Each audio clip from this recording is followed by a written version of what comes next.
spots, you're on board with him.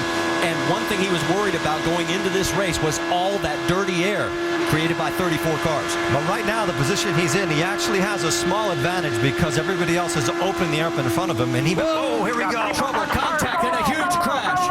Up in turn number 2. Oh, multiple cars involved.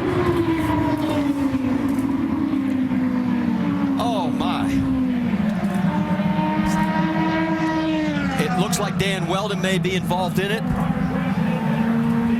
And Eddie, you and I spoke about this morning on the drive-in. Just this amount of cars, the speed, just the chance for what they call the big one. And what happens in conditions like that, when you're, even if you're 300 yards behind that, you cannot stop these cars. The only option you have is to try to avoid it, and it was impossible to avoid anything there. And you saw Will Power, his car involved as well. My. What a mess. That's Townsend Bell that was, I think his car was up on its side there, the 22.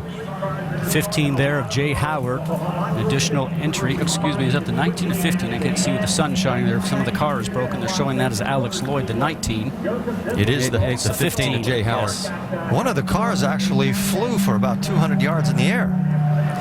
Red flag is out here at Las Vegas Motor Speedway on lap number 12.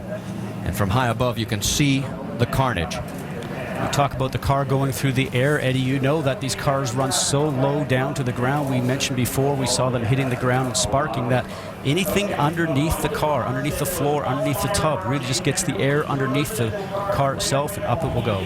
We saw J.R. Hildebrand out of his car. There is Dario Franchitti. Somehow he managed to get through the carnage, but Sure, guys, I mean, there's just nothing I can do.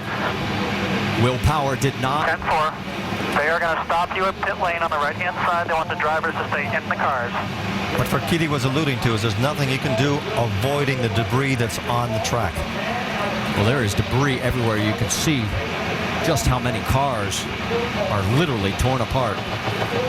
And this was the one thing, and there is the 18 of James Jakes. Now, he had a crash early in practice on Friday. That is actually a KV Racing backup car that they put together for him. Now, I don't see much damage on there, but he's out of the cockpit. And look at this from high above. And this was the one thing we were fearing when we saw qualifying and the 2 championship contenders in the middle of the field. A big crash like this early in the race. What happens in accidents like this is that a single mistake by anybody, which might be dirty air, could be anything, multiplies itself so fast that you start accumulating cars. There's no way that you can control what happens. Once you start spinning at those speeds,